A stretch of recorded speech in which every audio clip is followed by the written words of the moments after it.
সন্মুখত নিৰ্বাচন কিন্তু বিৰোধী ক'ত বিৰোধীৰ নিৰ্বাচনী প্ৰস্তুতি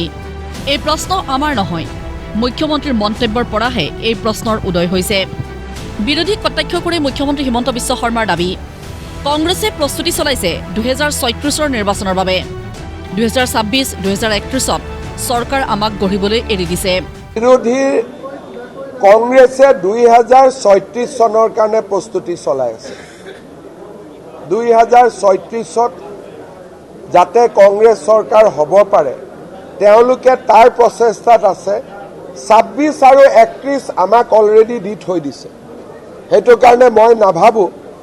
যে আজিও কৰবাত কংগ্ৰেছৰ প্ৰস্তুতি আছে মই তেনেকে নাভাবো এটা ভোট বেংক নিশ্চিতভাৱে আছে কংগ্ৰেছে কেণ্ডিডেট দিয়ক নিদিয়ক একেবাৰে যদি আজি কংগ্ৰেছে তামিলনাডুৰ পৰা ইয়াত আহি কাৰোবাক এমএলএ উঠায় নিৰ্দিষ্ট ভোট এটা পাবই গতিকে সেই ভোট বেংকটো তেওঁলোকৰ আছে কিন্তু তাক বাদ দি মই নাভাবো যে তেওঁলোকে 26 আৰু 31 চনৰ বাবে কিবা চেষ্টা চলাই আছে বুলি আগন্তুক নিৰ্বাচনত আসন কিমান পাব সেয়া নকলেও চৰকাৰ যে বিজেপিৰে হ'ব নিশ্চিত মুখ্যমন্ত্ৰী বিৰোধীক লৈ অলপো চিন্তিত নহয় বুলি পুনৰ দুহাৰি মুখ্যমন্ত্ৰীয়ে ক'লে সংখ্যা নিদিও চৰকাৰ বিজেপিৰ হ'ব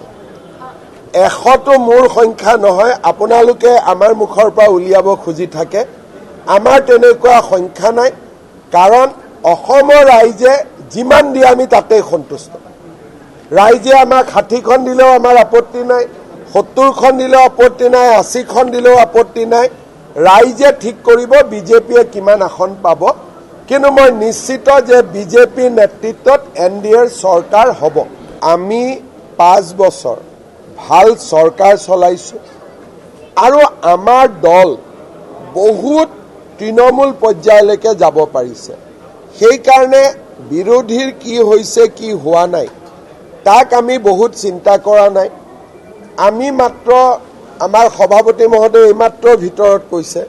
যে আমাৰ টাৰ্গেট এইবাৰ 50%ৰ ওপৰত ভোট লোৱা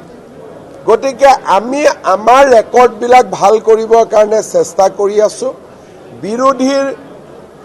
কোনোবা দিনা তেওঁলোকে ক'ব আমি লিলি হোটেলত বহিম কোনোবা দিনা ক'ব বিহালীৰ ধাবাত গৈ বহিম কোনোবা দিনা ক'ব দিল্লীত ৰাহুল গান্ধীৰ ঘৰত গৈ বহিম নতুন সমষ্টিত মহিলা যুৱ প্ৰাৰ্থীক টিকট দিব বিজেপিয়ে কটা নাযায় বৰ্তমানৰ অধিকাংশ বিধায়কৰ টিকট আজি বিজেপিয়ে জিলা পৰিষদৰ অধ্যক্ষও পাতিছে আঞ্চলিক পঞ্চায়ততো পাতিছে আৰু অসমৰ বিত্তমন্ত্ৰীৰ আসন আজি মহিলাই শুৱনি কৰিছে ৰাষ্ট্ৰপতি মহিলা গতিকে মহিলাক আগবঢ়াই দিয়াৰ ক্ষেত্ৰত বিজেপিয়ে আটাইতকৈ গুৰুত্বপূৰ্ণ ভূমিকা গ্ৰহণ কৰিছে এইবাৰ এমএলএটো মহিলা আৰু যুৱকৰ সংখ্যা বাঢ়িব এমএলএ বুলি ক'ব নোৱাৰো ৰাইজে পাতিব কিন্তু বিজেপিৰ প্ৰাৰ্থীত মহিলা আৰু যুৱক এইবাৰ বৃদ্ধি পাব আৰু অহাবাৰটো 30% ৰিজাৰ্ভেশ্যনে পাই যাব আমাৰ সিট এইবাৰ বাঢ়িছে ডিলিমিটেশ্যনৰ পিছত যেনেকে তিনিচুকীয়াত মাকুম সমষ্টি বাঢ়িলে লখিমপুৰত চিচি বৰগাঁও সমষ্টি বাঢ়িলে গুৱাহাটীত চেণ্ট্ৰেল গুৱাহাটী বাঢ়িলে এনেকৈ গোৱালপাৰাত দুধনৈ পশ্চিম গোৱালপাৰা বাঢ়িলে কামৰূপত বকো বাঢ়িলে আমাৰ সিট 18টা বাঢ়িছে য'ত নেকি আমি জিকাৰ সম্ভাৱনা আছে সেইকাৰণে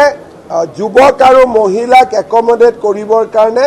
আমি কাৰো টিকেট কাটিব নালাগে মিত্ৰ দলৰ সৈতে আলোচনা কৰিবলৈ কেমেৰাৰ আগত মিটিং কৰিব নালাগে